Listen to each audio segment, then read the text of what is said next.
if I'm leading a marketing team or a public relations team, how can I detect that my team has started to cut corners? One thing that bursts to mind is spelling mistakes. That right away I know the mentality of the team is they're pushing through too fast. Yeah.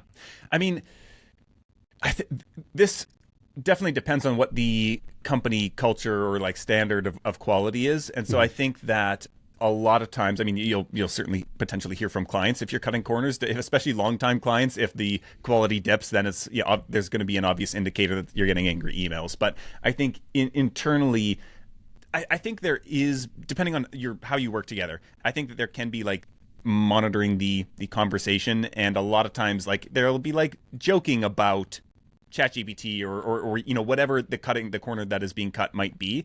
And I think that with all these tools available, that's something where I would kind of step in and reinforce that, like, hey, yeah, like we use these tools, but like remember, like our center of gravity is up here. Like this is what we're aiming for, and if we're not delivering on that, like we need to talk about that. And so I think like there is some like internal chatter, kind of like just how are people thinking about these things, what's the tone of the language. I think that's an indicator a lot of times.